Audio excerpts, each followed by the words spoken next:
자, 오늘 드디어 우리가 에스라에 있는 말씀을 여러분들과 한번 살펴보도록 하겠습니다. 에스라는 전체 몇 장으로 되어 있습니까?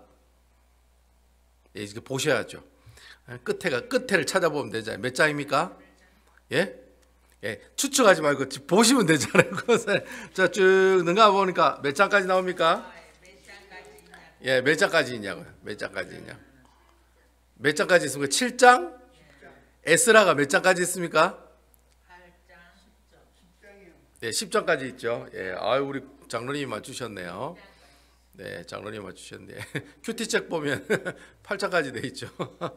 자, 우리 에스라는 총 10장까지 돼 있습니다. 여러분 뭐 이 기회 때 한번 또 이렇게 찾아보셔야지 뭐 언제 찾아보겠습니까? 여러분 혹시 에스라 처음 들어보신 분 한번 손 들어보세요. 에스라 처음 들어봤다. 야, 이런 이름 처음 봤다. 그런 분 없으시죠? 예, 에스라는 웬만한 목사님들이 아마 한 번쯤 다 설교를 한번 하셨을 거예요. 여러분 이 에스라 다음에 어떤 책이 나옵니까? 예? 예, 느헤미야가 나옵니다. 여러분 에스라와 느헤미야는 원래 히브리 옛날 성경에 보면 한 권으로 되어 있습니다. 원래 느헤미야라고는 책은 없습니다. 그래서 여러분 그 보통 그 에스드라서 1서, 에스드라 2서 이렇게 표현을 해놓은 데가 많이 있습니다. 그래서 옛날에 그 히브리 성경에 마소라 사본이라고 하는 아주 옛날에 쓰여진 히브리 성경이 있는데 그 히브리 성경에 보면 느헤미야가 없습니다. 그냥 에스라에서 느헤미야랑 같이 어떻게 해요? 합쳐 놔가지고 에스라라고 얘기를 하거든요. 그래서 후대에 라틴어 성경을 번역하는 사람들이 야, 이 느헤미야하고 에스라 얘기는 비슷하긴 하나 시대는 똑같은 사람이에요. 시대는 똑같은 사람이긴 하나 그 내용이 좀 틀리다. 에스라는 예루살렘 성전을 건축하고 또 하나님의 율법을 이스라엘 백성들에 가르치는 이야기가 나오고 느헤미야는 어떤 얘기가 나옵니까? 예루살렘 성벽을 고치는 이야기가 나오죠. 예루살렘 성전은 에스라가 건축하게 되고 예루살렘 성벽, 예루살렘 성을 쌓고 있는 이 성벽 있죠. 성벽을 건축한 사람은 느헤미야입니다.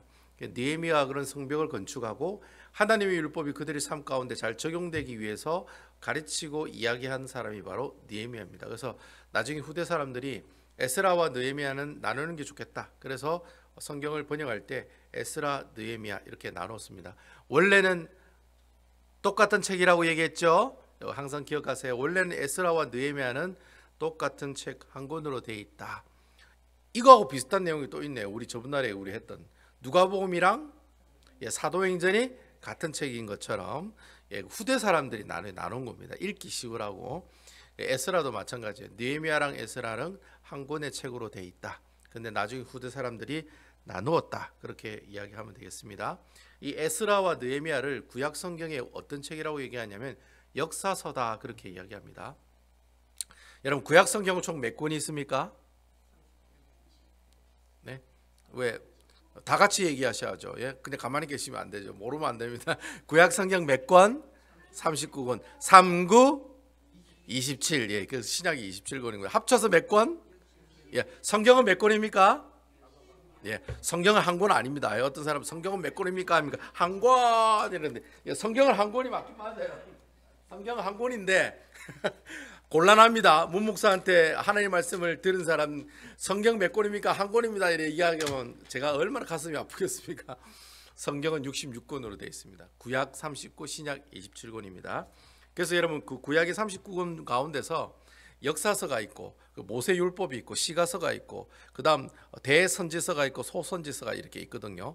근데 보통 이걸 어떻게 나누냐면 5, 12, 12 이렇게 배웁니다. 여러분 나중에 성경 공부 한번 저하고 한번 하실 때 있으면 구약 성경은 5, 모세오경 5개, 5, 시가서 5개, 5, 대선지서 5개, 12, 역사서 12권, 소선지서 12권. 그래서 5, 12, 12 이렇게 외웁니다. 그래서 구약 성경에는 역사서가 총 12권이 나와요. 그 12권 중에 들어가 있는 책이 바로 에스라와 느헤미야입니다. 그러니까 에스라와 느헤미야는 어떤 책이라는 뜻입니까?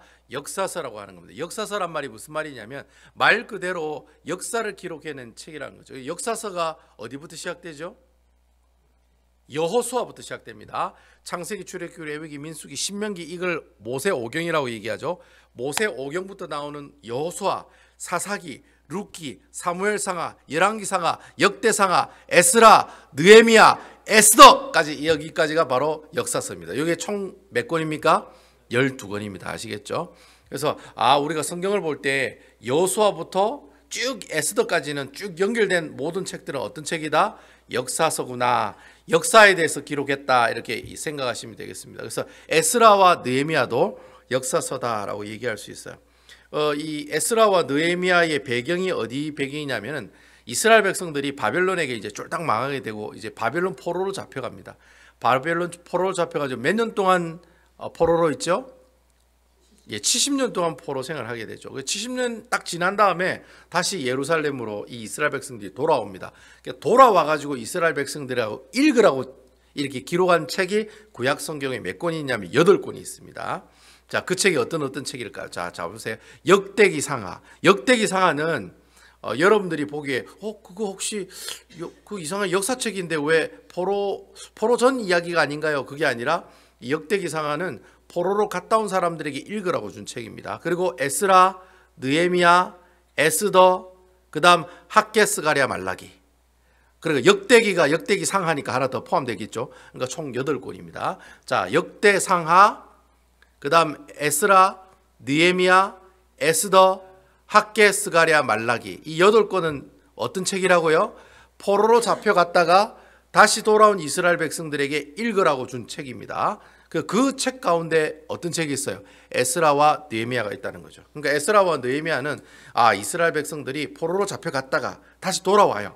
돌아와서 그 이스라엘 백성들하고 읽으라고 기록한 책이 바로 에스라와 느헤미야라고 하는 책이다라는 겁니다. 이 사실 여러분 잘 기억하셔야 돼요. 그래서 앞으로 책을 볼 때 역대기 상하라든지 에스라라든지 느헤미야, 에스더, 그리고 학개스가랴, 말라기에 관한 책을 볼 때는 여러분이 딱 알고 계셔야 돼요. 이 책은 이스라엘 백성들이 포로로 갔다가 다시 돌아왔을 때 읽으라고 준 책이다. 이렇게 알고 계시면 성경이 어느 정도 쉽게 이해가 될 수 있습니다.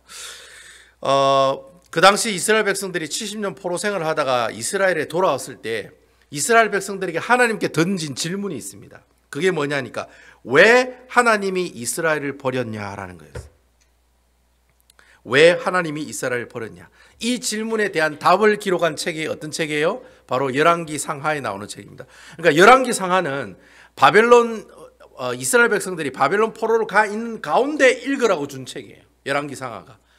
무슨 말인지 아시겠죠? 그러니까 열왕기 상하는 바벨론 포로로 잡혀가 있는 이스라엘 백성들에게 읽으라고 쓴 책이에요.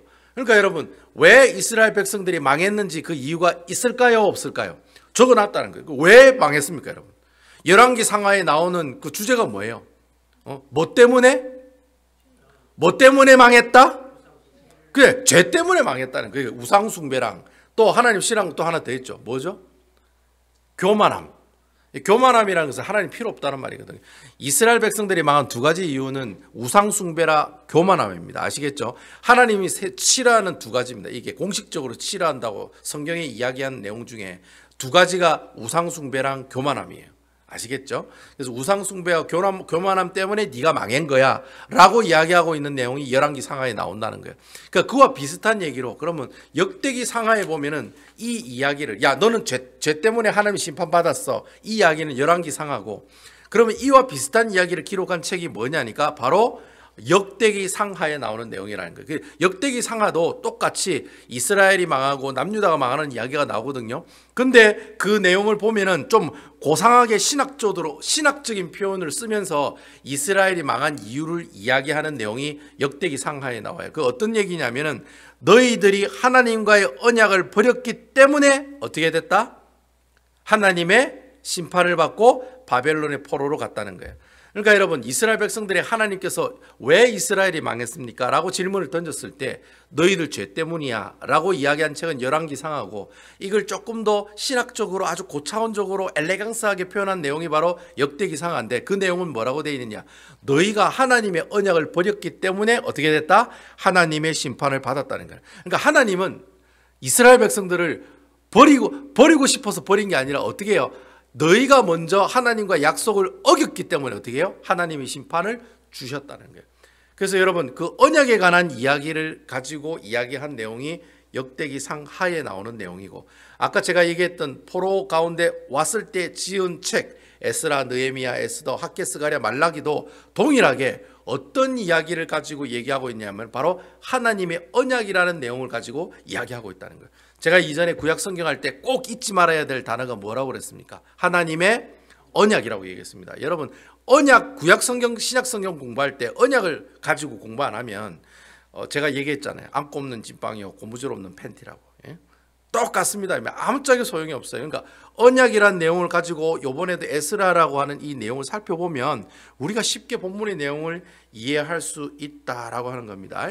신약 성경도 마찬가지예요. 언약을 빼고 여러분 언약을 성취하신 분이 누구세요? 예수 그리스도잖아요. 맞아요. 그러니까 언약을 모르면은 예수 그리스도가 해석이 안 되는 거예요. 왜 예수님이 고난을 받고 왜 예수님이 십자가에 못 박히시고 왜 예수님께서 부활하시고 왜 승천하셨는지 그 이유를 몰라요. 언약이라는 내용을 모르면 그 이유를 몰라요. 왜 그분이 그렇게 하셨는지. 왜 그렇게 하셨습니까? 바로 언약 때문에 그런 일들을 감당해 나가셨다라는 겁니다. 아무튼 여러분 이 언약을 성취하러 오신 이 예수님의 이야기가 신약 성경에 있는 것처럼 마찬가지로 여러분 우리가 이 구약에 있는 내용을 살펴볼 때는 항상 뭘 가지고 살펴봐야 된다? 하나님의 언약이라는 것 가지고 본문의 내용을 살펴봐야 된다라는 겁니다. 그래서 여러분 역대하 36장 20절에서 21절 말씀 23절인가요? 23절의 말씀에 보면 이 언약이 왜 중요한가에 대해서 기록해 낸 글이 있습니다. 우리 한번 찾아볼까요? 역대하. 이거 오늘 성경 많이 찾습니다. 에스라 바로 옆에 있습니다. 모 목사가 너무나도 친절하게 에스라 바로 옆에 있는 걸 36장 20절에서 23절 찾았습니까? 예. 찾으셨죠? 자, 우리 다 같이 한번 읽어보겠습니다. 역대하 36장 20절에서 23절에 있는 말씀입니다. 그러니까 역대하가 마지막 마치는 말씀이에요. 자, 역대하 36장 20절에서 23절. 에스라 바로 옆에 있잖아요. 710쪽 옆에 있죠? 자, 다 같이 한번 읽어보겠습니다. 20절입니다. 20절에서 23절 시작. 칼에서 살아남은 자를 그가 바벨론으로 사로잡아가매 무리가 거기서 갈대아 왕과 자기 자손의 노예가 되어 바사국이 통치할 때까지 이르니라.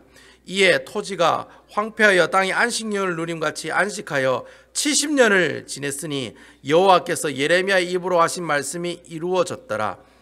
바사의 고레스 왕 원년에 여호와께서 예레미야의 입으로 하신 말씀을 이루시려고 여호와께서 바사의 고레스 왕의 마음을 감동시키심에 그가 온 날에 공포도 하고 조소도 내려 이르되 바사 왕 고레스가 이같이 말하노니 하늘의 신 여호와께서 세상 만국을 내게 주셨고 나에게 명령하여 유다 예루살렘의 성전을 건축하라 하셨나니 너희 중에 그의 백성된 자는 다 올라갈지어다. 너희 하나님 여호와께서 함께 하시기를 원하노라 하였더라. 역대하 마지막에 지금 역대하를 지은 사람이 아마 많은 신학자들이 얘기하기를 이 역대상하는 에스라가 지었을 거다 그래 얘기하는 사람들이 많습니다. 근데 이제 어떤 신학자는 아니다, 모른다, 누가 지었는지 모른다 그렇게 얘기를 해요. 근데 여러분 대부분의 신학자들이 역대상하는 에스라가 지었을 거다. 에스라가 지어서 포로 귀환한 이스라엘 백성들에게 읽으라고 준 책이다 그렇게 얘기를 하는 사람들이 많아요. 그럼 일단 그러면 이 글이 에스라가 지은 글이라고 생각했을 때 여러분 70년이 지나면 포로로 왔던 이스라엘 백성들이 다시 고향으로 돌아간다는 이야기가 지금 이 역대하 36장에 예언되어 있어요, 없어요? 예언되어 있다는 거예요. 무슨 말인지 아시겠죠? 그러니까 역대하 36장에 있는 말씀에도 보면은 분명히 70년 이후에는 이스라엘 백성들이 어디에요? 예루살렘 고향 땅으로 돌아갈 거라고 이야기하고 있는 내용이 나온다는 거예요. 근데 그 역대하의 마지막에 누구의 이야기를 빌어 이렇게 이야기하고 있습니까? 누구의 입으로 하신 말씀을 이루어졌더라? 여호와께서 예레미야의 입으로 하신 말씀이 이루어졌더라. 그런 말씀이 있죠? 예레미야 입으로 말씀하셨던 것이 이루어졌다. 그렇게 지금 이야기를 하고 있어요. 그러면 여러분 예레미야가 이 이야기를 70년이 지난 다음에 이스라엘 백성들이 예루살렘으로 돌아오겠다는 사실을 예레미야가 예언을 했다는 거예요? 안 했다는 거예요? 예언을 했다는 거죠. 그러니까 그 말씀이 어디 있냐는 거예요. 그 말씀이 예레미야 어디에 있어요? 29장 10절에 보면 나온다는 거예요. 자, 예레미야는 이스라엘 백성들이 포로로 잡혀가기 전에 있었던 선지자예요. 여러분 기억나시죠? 예레미야는 예루살렘 성 안에 바벨론이 막 쳐들어왔을 때 바벨론에게 항복하라고 한 선지자였어요. 야, 너희들이 싸우면 안 된다. 항복해야 된다. 그러다가 감옥에 잡혀 들어가잖아요. 그러니까 예레미야가 이스라엘의 마지막 선지자예요. 바벨론에게 예루살렘이 완전히 망하게 되기 전까지 있었던 선지자가 예레미야 선지자예요. 그러니까 예레미야 선지자가 바벨론에 의해서 예루살렘이 황폐하게 된다는 그 일이 있기 이전에 예레미야 선지자가 이미 예언한 내용이 나온다는 거예요. 그 예언한 내용이 예레미야 29장 10절에 나온다는 거예요. 예레미야 29장 10절은 제가 한번 여러분들에게 읽어드리겠습니다. 예레미야 29장 10절에 그런 예언이 나옵니다. 여호와께서 이와 같이 말씀하시느니라. 바벨론에 70년이 차면 내가 너희를 돌보고 나의 선한 말을 너희에게 성취하여 너희를 이곳으로 돌아오게 하리라. 그러니까 예레미야는 이스라엘이 망하기 전에 있었던 선지자예요. 그러니까 망하기 전에 예언을 하는 거예요. 뭐라고 예언을 하느냐면 너희들이 망할 거야. 하지만 70년이 지난 다음에는 어떻게 한다? 다시 너희가 예루살렘으로 돌아올 거야 라고 지금 예레미야가 예언을 하고 있다는 거예요. 그 예언이 어떻게 해요? 역대하 기자가 보기에는 그 예언이 그대로 이루어졌다는 거예요? 안 이루어졌다는 거예요? 그대로 이루어졌다고 지금 역대기서에는 기록하고 있다는 거예요. 그러면서 에스라 1장 1절에 보면 이와 똑같은 말씀이 우리의 본문에 나오고 있다라는 겁니다. 그러면 우리 다 같이 에스라 1장 1절에 있는 말씀 한번 읽어보도록 하겠습니다. 다 같이 읽겠습니다. 시작. 바사왕 고레스 원년에 여호와께서 예레미야의 입을 통하여 하신 말씀을 이루게 하시려고 바사왕 고레스의 마음을 감동시키심에 그가 온 나라에 공포도 하고 조소도 내려 이르되. 자, 오늘 여러분 우리가 11절까지 봤는데 그 11절 말씀 중에 제일 중요한 말씀이 금방 읽은 1절에 있는 말씀입니다. 자, 여러분 에스라 1장 1절에 나오는 말씀이랑 예레미야에 나오는 말씀이랑 똑같아요, 안 똑같아요? 똑같아요, 안 똑같아요? 똑같다는 거예요. 이미 70년 전이죠. 이스라엘이 망하기 전이니까 70년 전에 예레미야가 이미 예언을 했어요. 야, 너희들이 망하는데 70년이 차면 다시 고향으로 돌아올 거야. 그 얘기가 지금 보세요. 바레스 왕 고레스 원년에, 이건 진짜 실질적으로 있었던 사건이에요. 역사적인 사건이에요. 그걸 지금 에스라가 기록하고 있는 거예요. 예레미야가 70년 전에 이미 이렇게 될 거라고 예언했는데 그 예언이 에스라 1장 1절에 보면 그대로 이루어지는 내용을 우리가 볼 수 있다는 거예요. 바사왕 고레스 원년에 여호와께서 예레미야 입을 통하여 하신 말씀처럼 어떻게 해요? 바사왕 고레스의 마음을 감동시켜서 그가 온 나라에 공포도 하고 조소도 내려 이르되. 여기 바사라고 하는 말이 나오는데 이 바사라는 말은 어느 나라냐면 페르시아를 말합니다. 페르시아 잘 알고 계시는 페르시아가 바사라고 하는 나라예요. 이 페르시아는 그 당시 고대 근동 지방을 지배하고 있던 큰 제국이었습니다. 페르시아가 그 중동 전체를 이렇게 다스리기 전에는 어떤 나라가 그 지역을 다스리고 있었습니까? 바벨론이 있었죠. 바벨론. 예. 바벨론을 망하게 한 사람들이 페르시아 사람들이었습니다. 자, 근데 바벨론 전에는 누가 있었습니까? 아수르가 있었죠. 그래서 여러분 아수르가 북이스라엘 망하게 하고 바벨론이 예루살렘을 망하게 했다는 거예요. 그래서 바벨론이 어떻게 해요? 예루살렘을 망하게 해서 이스라엘 백성들을 끌고 어떻게 해요? 자기들이 살고 있는 갈대아 땅, 즉 티그리스 유프라테스 땅, 자기 고향이 있는 데까지 그 포로들을 끌고 와서 잡아 가두면서 살았다는 거예요. 근데 이제 이 바벨론을 누가 멸망시켜요? 바사의 페르시아의 고레스라고 하는 왕이 바벨론을 결국 멸망시키게 됩니다. BC 539년에 고레스 왕이 바벨론을 멸망시키게 된다는 거예요. 근데 여러분 재밌는 것은 이 고레스 왕이 이 바벨론을 멸망시키고 난 다음에 여러분 이 페르시아는 어떤 정책을 가지고 있었냐면 일단 어떤 나라를 이렇게 정복하잖아요. 그러면 정복하면은 그냥 그 사람들 그게 계속 살게 해둬요. 살게 해주고 그 사람들 종교도 인정해주고 어떻게 해요? 그 대신 내 말만 잘 들으면 너희들이 어떻게 해요? 하고 싶은 대로 다 할 수 있어 라고 하는 정책을 폈어요. 그런데 바벨론은 어떤 정책을 폈습니까? 바벨론은 일단 그 나라를 정복하면 일단 어떻게 해요? 거기 있는 사람들 다 죽여요. 그리고 다 부셔요. 그래서 여러분 예루살렘 성벽도 다 없애버리고 예루살렘 성전도 다 부셔버리고 심지어는 또 포로를 그냥 가만히 그 사람들 그곳에 살게 해요? 아니면 그 사람들 다 포로로 잡아가요? 다 포로로 잡아가요. 그래서 여러분 이 바벨론이라는 나라는 일단 어느 나라를 점령하면은 거기 있는 사람들 다 죽이든지 아니면 다 잡아오든지 그런 정책을 폈거든요. 그런데 페르시아는 그렇게 안 했어요. 이 고레스 왕은 일단 그 나라를 정복하면 그 나라 사람들 그냥 그대로 놔둬요. 그리고 그 사람들이 가지고 있는 종교도 그대로 인정해줘요. 그 대신 어떻게 해라? 그 대신 우리에게 뭐 바칠 거 바치고, 그리고 또 우리가 하는 일에 어떻게 해요? 순종하면 너희들이 편안하게 생활할 수 있도록 해주겠다. 그런 왕이 바로 고레스 왕이었어요. 근데 이 고레스 왕이 오늘 보니까 무엇을 보냈다고 했습니까? 조소를 많은 사람들에게 보냈다라고 하는 얘기가 나오고 있어요. 그래서 이걸 두고 뭐라고 얘기하냐면 고레스 칙령이라고 하는 거예요. 그러니까 고레스 왕이 온 지방 자기가 점령한 땅에다가 편지를 다 보낸 거예요. 그 편지를 보내는데 그 편지가 어떻게 생겼냐면 제가 여러분들에게 준비를 했습니다. 이게 실질적으로 대형 박물관에 가면 있습니다. 제가 이걸 보고 왔습니다. 옛날에 영국 갔을 때 이걸 제가 직접 봤어요. 그러니까 여러분, 이 고레스 왕이 이 칙령을 내리고 조소를 내린 게 역사적으로 사실이에요, 거짓말이에요? 그럼 성경이 진짜예요, 가짜예요? 성경에 적혀 있는 글이 진짜예요, 가짜예요? 진짜라는 거예요. 굉장히 중요한 유물입니다. 성경이 진짜라는 사실을 밝혀주는 굉장히 중요한 유물을 프레젠테이션으로 하나 보여드리도록 하겠습니다. 자, 보여주세요. 자, 저렇게 생겼습니다. 저게 아주 유명한, 굉장히 유명한 유물인데요. 저게 이렇게 원통형으로 되어 있습니다. 이렇게 원통형으로 되어 있는데 저걸 이제 고레스 칙령 실린더라고 합니다. 꼭 이 실린더처럼 생겼다 가지고 고레스 칙령 점토판이라고 얘기를 합니다. 저게 보면 뭐가 있습니까, 여러분?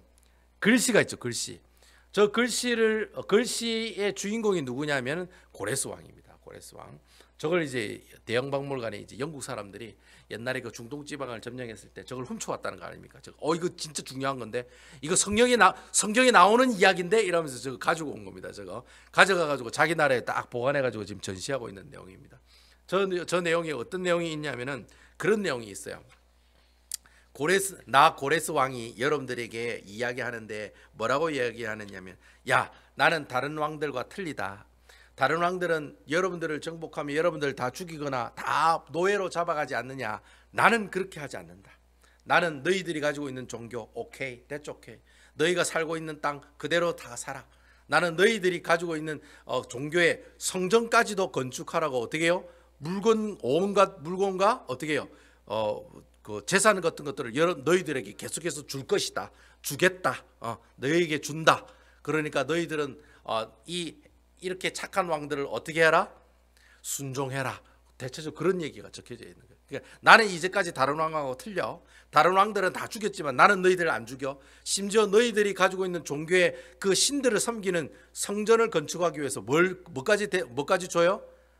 금, 은, 돈까지도 다 어떻게 해요? 대준다는 거예요. 그러니까 그 너희들이 지은 그 신전도 짓고 너희들 신을 섬기면서 잘 먹고 잘 살아라는 거예요. 그 대신 나를 어떻게 해라?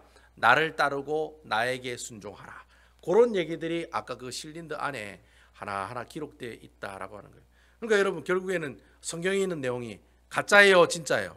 진짜라는 거예요. 고레스 왕도 진짜 있었고 고레스 왕이 칙령을 냈다는 그 이야기도 실질적으로 저 고레스 이 실린더 안에, 점토판 안에 그 내용의 글이 다 적혀져 있다라고 하는 것입니다. 또 뭐 이 사실 이 페르시아가 지금의 어느 땅이냐면 이란입니다. 이란이 지금 페르시아 땅이고 바벨론이 있었던 지역이 이라크입니다. 그래서 여러분, 이란하고 이라크 사이가 좋아요, 안 좋아요? 예. 그 옛날에 바벨론하고 페르시아도 사이가 좋을까요? 좋았을까요? 안 좋았을까요? 안 좋지. 그러니까 페르시아가 나중에는 바벨론을 잡아먹은 겁니다. 그래서 전통적으로 이란과 이라크는 별로 이렇게 사이가 좋지 않고, 이란 사람들이 제일 싫어하는 말이 있대요. 무슨 말인지 아세요? 이란은 중동 국가다. 그 말을 제일 싫어한대요. 우리 집사님 우리 중동에도 갔다 오셨는데, 이란은 중동 국가예요, 중동 국가가 아니에요? 중동 국가가 아닙니다. 이란은 중동 국가가 아닙니다.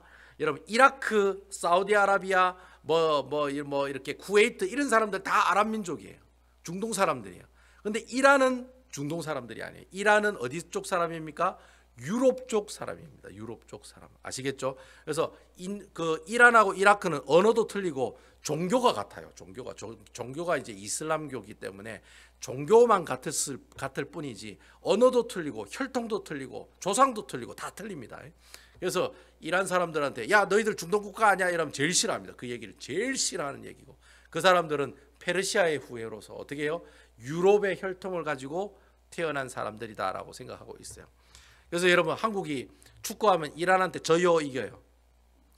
많이 져요 이겨요? 많이 져요. 그 왜 지느냐면 이란 사람들이 유럽 사람들하고 똑같거든요. 여기 있는 사우디아라비아하고 쿠웨이트 사람하고 또 틀려요. 신체적 조건이 아시아 사람이 아니야. 이란 사람들 아시아 사람이 아니라 이 사람들은 신체적 조건이 다 어디 사람들이에요? 유럽에 있는 사람들 신체적 조건하고 똑같아요. 그래서 한국이 맨날 축구하면 어떻게 해요? 요번에 이란한테 이겼지 않습니까? 그래가지고 아이고 너무 기분이 좋았는데 11년 동안 못 이겼대. 11년 동안 한 번도 못 이겼대 이란을. 11년 동안. 근데 요번에 한번 아시아 그 월드컵 예선에서 요번에 이거 2대0으로 한번 이겼습니다. 2대0으로. 그래. 아이고 얼마나 기분이 좋던지. 11년 만에 한국이 처음으로 이겼습니다. 어쨌든 이렇게 이란한테 지는 이유가 이란 사람들이 그렇게 어떻게 해요? 유럽 쪽 사람들 체형이기 때문에 실질적으로 축구를 하면 막 튕겨 나간답니다. 막 신체 조건이 너무 좋아가지고 뭐 요즘에 뭐 한국인도 신체 조건 좋아졌지만 그래서 이란 사람들이 축구를 잘한답니다. 어쨌든 여러분 이건 제가 여러분들에게 말씀드린 거지만 어쨌든 이 이란이라고 하는 나라가 지금의 페르시아다. 페르시아 그때 바사라고 하는 나라라는 겁니다. 아무쪼록 여러분 제가 여러분께 드리는 말씀은 이 고레스 칙령은 사실이다, 가짜다, 실질적으로 있었던 팩트다라는 거예요. 그러니까 여러분 이 에스라에 나오는 이 고레스 왕의 조소를 내렸다 이 말은 실질적으로 있었던 사건이에요, 없었던 사건이에요? 실제적으로 있었던 사건이고, 이스라엘 백성들이 바벨론 포로로 가서 70년 동안 있다가 돌아온 것도 진짜예요, 가짜예요? 진짜 있었던 사건이고, 그런 사건이라는 것 오늘 이 에스라를 통해서 우리에게 보여주고 있다라고 하는 겁니다. 자, 그러면서 이 에스라가 왜 이 고레스 왕의 칙령을 이야기했느냐? 고레스 왕의 칙령을 얘기할 때 사람들은 그렇게 얘기할 거예요. 역사학자들은 봐라, 바벨론에게 망했던 이스라엘 백성들이 70년 만에 다시 포로로 돌아왔다. 그 이유는 고레스 왕의 정책이 그런 정책을 폈기 때문에 이스라엘이 예루살렘으로 돌아올 수 있게 되었다. 역사학자들은 그렇게 얘기하겠죠. 그죠? 그래 얘기하겠죠. 고레스 왕은 원래 바벨론 사람들처럼 이 정복한 땅의 사람들을 죽이거나 이렇게 하지 않았다. 아주 나이스한 왕이기 때문에 그 사람들을 인정해주고 그 사람들이 섬기는 신도 어떻게 섬기라고 얘기해주고 심지어 성전까지 지으라고 돈까지 대줬다. 아주 훌륭한 왕이다. 그래 얘기하겠죠. 근데 에스라는 이 고레스 왕의 칙령을 뭐라고 얘기했냐면 물론 세상 사람들은 그렇게 평가하겠지만 이 에스라는 뭐라고 표현하냐면은 이 고레스 왕이 칙령을 내린 것조차도 누가 예언을 했다? 하나님께서 어디를 통해서? 성경 말씀을 통해서 예언을 하셨다는 거예요. 그러면 고레스 왕이 야 너희들 다 이제 너희 고향 땅으로 돌아가 라고 한 사건은 이미 누가 하신 사건이라는 거예요. 그냥 역사글에 흘러가가지고 고레스 왕이 생겨가지고 고레스 왕이 이거 기마이다 너희들 다 가라 이렇게 한 거냐? 그게 아니라는 거예요. 에스라는 그 상황을 어떻게 해석하느냐 하면 그것조차도 누가 하셨다? 여호와 하나님께서 하셨다는 거예요. 여러분 아멘입니까? 세상 사람들은 고레스 왕의 칙령을 그냥 그 왕이 원래 성향이 그랬기 때문에 그렇게 한 거야 라고 얘기하겠지만 에스라는 뭐라고 얘기하냐면 아니야, 이 예언이 이미 어디 예언하고 있다? 예레미야 선지자를 통해서 이미 예언하고 있는 내용이야. 그렇기 때문에 하나님이 예언한 내용이 어떻게 해요? 직접 이 고레스 왕의 칙령을 통해서 그 예언이 이루어졌다 안 이루어졌다? 이루어졌어. 고로 너희가 망해서 바벨론 포로로 잡혀간 것도 누가 한 일이고? 하나님이 하신 일이고, 재수없어서 망해가지고 포로로 잡혀간 게 아니라 그 망하게 해서 잡혀가게 한 것도 누가 하신 일이에요? 하나님이 하신 일이고, 그리고 그 70년 동안 거기 있다가 그 딱 70년 동안 있다가 거기에서 다시 예루살렘에 돌아가게 한 것도 누가 하신 일이다? 하나님이 하신 일이다. 그 얘기를 지금 이 에스라 선지자가 이 에스라서를 통해서 그것도 1장 1절에 나오는 말씀을 통해서 우리에게 이야기하고 있다는 거예요. 근데 여러분 이 충격적인 이야기가 또 하나 더 있어요. 어떤 얘기냐면 고레스 왕이 칙령을 보내어 예루살렘에 이스라엘 백성들이 돌아가게 한 이 사건을 예언하는 곳이 또 한 군데 더 있어요. 어디냐면 이사야 44장 28절에 보면 나와요. 근데 여러분 아주 충격적인 예언의 내용이 나옵니다. 우리 이사야 44장 28절 여러분 우리 뭐 한번 찾아볼까요? 이거는 중요한데 이사야 44장 이사야가 어디냐면은 이사야 44장 28절 아가 이사야죠. 또 아가가 어디 있어요? 이렇게 묻는 사람도 있어요. 예, 자 1022페이지네요. 1022페이지. 자 찾아보세요. 1023페이지. 구약성경 1023페이지. 이사야 44장 28절. 아주 중요한 말씀입니다. 찾았습니까? 은총이 찾았나요? 이사야 44장 28절. 장로님 찾았습니까? 1023쪽입니다. 자, 다 같이 한번 읽어봅니다. 이사야 44장 28절. 우리 방송 보시는 분도 읽어봅니다. 시작. 고레스에 대하여는 이르기를 내 목자라 그가 나의 모든 기쁨을 성취하리라 하며, 예루살렘에 대하여는 이르기를 중건되리라 하며, 성전에 대하여는 내 기초가 놓여지리라 하는 자니라. 여러분, 재밌는 것은 이 이사야서가 이스라엘 백성들이 망해가지고 포로로 돌아온 그 70년이 지나서 포로로 돌아온다는 그 사건이 이루어지기 몇 년 전에 예언한 내용이게요. 1번 100년, 2번 200년, 3번 300년, 4번 400년. 몇 년? 고레스 칙령이 있었던 이 사건은 몇 년 전에 있었던 예언이에요. 1번 100년, 2번 200년, 3번 300년, 4번 400년. 자, 찍어보세요. 몇 년? 몇 년? 몇 년? 예, 한 200년 전. 여러분, 이사야는 에스라가 나오기 200년 전의 선지자예요. 200년 전의 선지자가 지금 고레스 왕 이름을 얘기하고 있어요, 없어요? 어머나 세상에. 200년 전에 200년 전에 원황호가 이르되 이 사람이 나중에 성전을 어떻게 해요? 중건하게 하고 기초를 놓여지게 하리라. 200년 전에 하나님이 예언한 그 내용이 성경에 나온다면 원집사님 놀라 자빠지겠어요? 안 자빠지겠어요? 자빠지겠죠. 원황호라는 이름이 많이 있는 이름입니까? 아니면 보기 드문 이름? 보기 드문 이름이에요. 원집사님 원시도 별로 없는데 이름도 황호야. 철수 영주 그런 것도 아니고 원황호예요. 황호. 이름이 너무나도 독특해. 예? 우리 장장로님도 영어로 키짱이지만 나중에 200년 전에 누가 키짱이 바벨론에서 돌아와서 성전을 짓게 돕더라 이렇게 얘기하면 장로님 놀라겠습니까? 안 놀라겠습니까? 놀랬지요. 저기 있는 문은총이가 200년 전에 누가 말이죠. 문은총이가 예루살렘 성전을 짓게 하며 그 기초를 놓게 하리라. 문은총 딱 나오면은 자빠지겠어요? 안 자빠지겠어요? 놀라 자빠지죠. 200년 전에.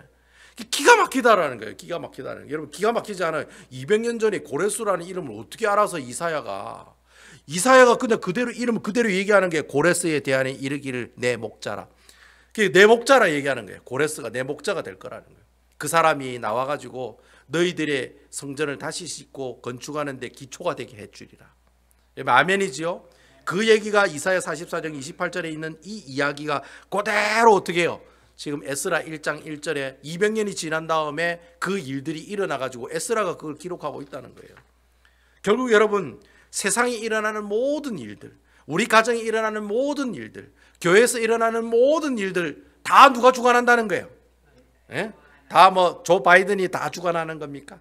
아니면 한국에 있는 이제 당선된 윤 당선인이 다 그 주관하는 겁니까? 누가 주관합니까, 여러분? 하나님이 주관하신다는 거예요. 여러분, 아멘이시지요? 하나님께서 이 모든 것들을 주관하시고 하나님께서 모든 것들을 계획하시고 그분을 통해서 그 일들을 어떻게 해요? 성취해 나가시는 것이 바로 히스토리. 여러분, 히스토리를 뭐라고 얘기합니까? His story. 그의 이야기, 하나님의 이야기라는 거예요. 그게 히스토리라는 거예요. 그게 역사라고 하는 거예요. 여러분, 이 에스라 선지자는 이스라엘 백성들이 포로로 있는 가운데서 포로 귀환했을 때 이 에스라가 한 일이 뭐냐니까 성전을 건축하는 거였어요. 자, 여러분 생각해 보세요. 70년 동안 포로로 있어요. 예배를 드렸을까요? 못 드렸을까요? 예배를 드렸을까요? 못 드렸을까요? 예배를 못 드렸어요. 그러니까 이 이스라엘 백성들이 포로에 있는 가운데서 예배드리기를 소원하고 예배드리는 장소가 있으면 좋겠다라고 항상 그 마음을 가진 거예요. 그래서 여러분, 이 에스라가 포로기환으로 왔을 때 가장 먼저 한 일이 뭐냐? 성전을 다시 건축하는 거예요. 부서진 성전을 다시 건축하는 거예요. 성전을 건축해야 거기서 뭘 드릴 수 있습니까? 하나님 앞에 예배를 드릴 수 있다는 거예요. 하나님께 제사를 드릴 수가 있는 거예요. 그러니까 예배가 회복이 돼야지만이 어떻게 해요?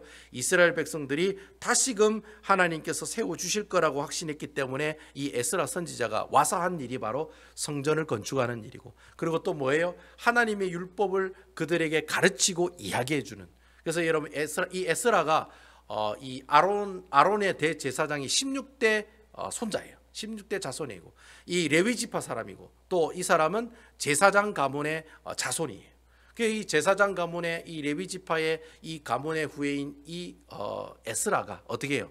레위 지파 사람처럼 하나님의 성전을 건축하게 하고, 또 성전 가운데 예배를 회복하게 하고, 또 어떻게 해요? 하나님의 말씀을 가르쳐서 그들이 다시는 이제는 뭘 짓지 않도록, 죄를 짓지 않도록. 하나님을 모르기 때문에, 하나님 말씀을 몰랐기 때문에 이스라엘 백성들이 우상 숭배도 하고 교만한 마음으로 살다가 결국에는 하나님의 심판을 받아서 바벨론 포로로 잡혀가서 70년 동안 살게 되었다라고 하는 거예요. 결국 이 에스라서를 지은 이 에스라가 그 당시 포로로 갔다 온 이스라엘 백성들에게 이 에스라서를 통해서 하고 싶은 말들이 바로 그거였던 거예요. 우리가 망하는 것도 누가 하는 일이요? 하나님이 하시는 일이요. 우리가 흥하는 것도 누가 하시는 일이요? 하나님이 하시는 일이요.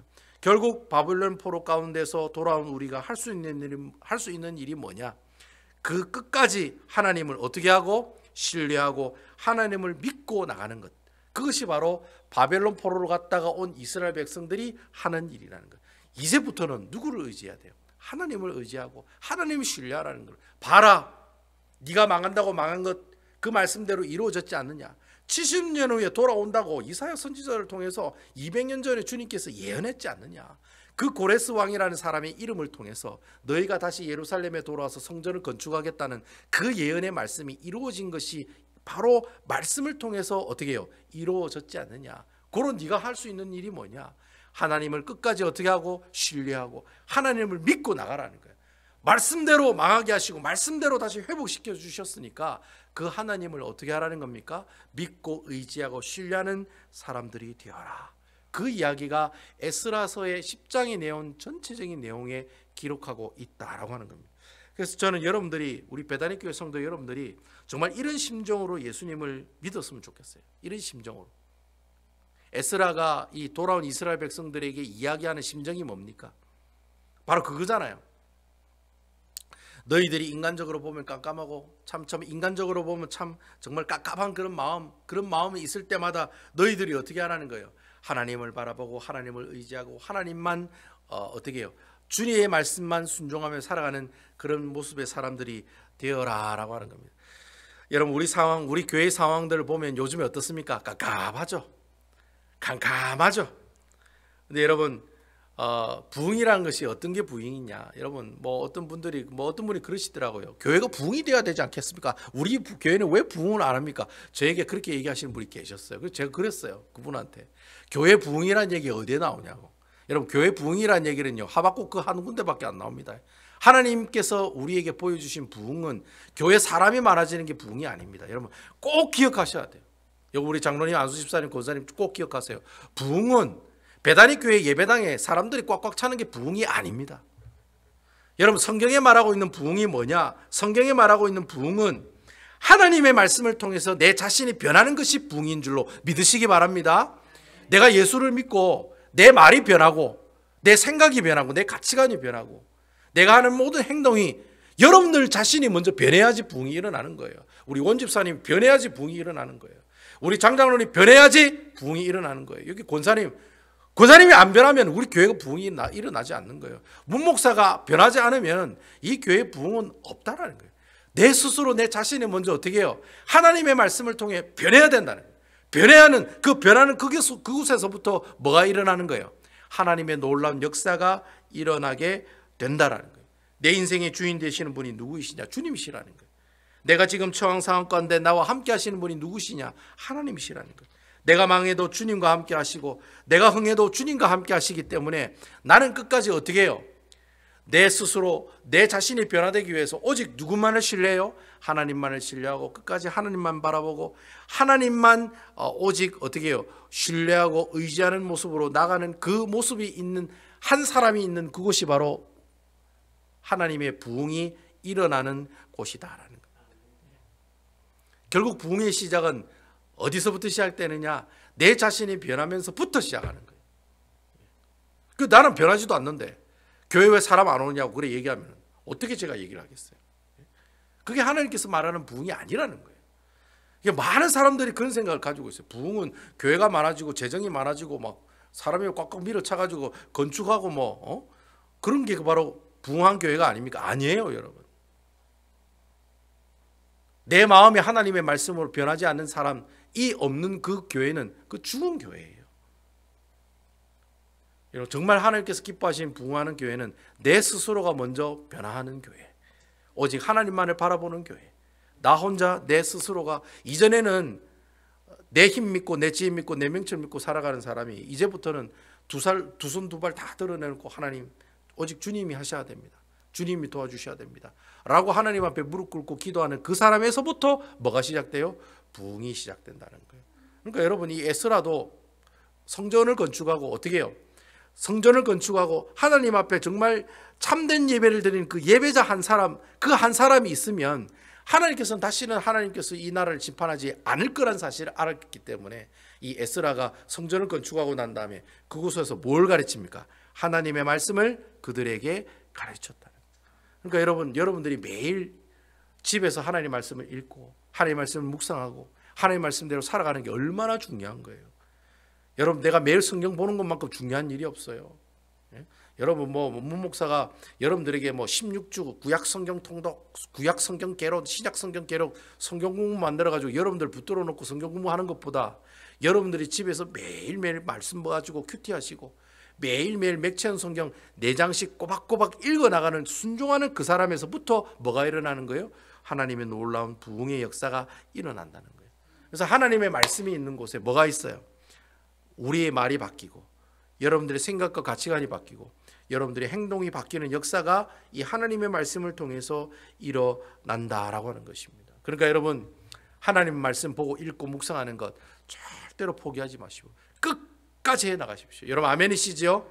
그게 바로 에스라가 주는 영적인 교훈입니다. 너희가 하나님의 말씀을 붙들고 너희 스스로가 변화된 삶을 살아갈 때, 그때 하나님께서 이 이스라엘 백성들을 향해서 뭐 하겠다? 부흥하시겠다는 거예요. 그 바로 그 교회에 있는 너희들을 통해서 역사하겠다는 거예요. 그러한 이야기가 바로 에스라의 말씀을 통해서 우리에게 이야기하고 있다라고 하는 것입니다. 저는 여러분들이 이 에스라를, 이제 앞으로 제가 에스라를 계속 강의를 할 건데, 이 에스라, 여러분들 한번 생각을 해보세요. 누가복음도 하나님께서 말씀 중요하다, 말씀을 많이 봐라, 말씀을 묵상해라. 여러분, 오늘 에스라서를 보니까 또 뭐라고 얘기하세요? 하나님이 말씀이 중요하다, 말씀을 봐라, 말씀을 묵상해라. 그러므로 너희 스스로가 변화되어 부흥하는 역사가 일어나면 하나님께서 그 교회를 향해서 하나님께서 어떻게 하신다는 거예요? 그 교회를 향해서 하나님께서 사용하신다는 거예요. 여러분, 아멘이시죠? 여러분, 말씀이 보세요, 다 연결이 되고 있잖아요.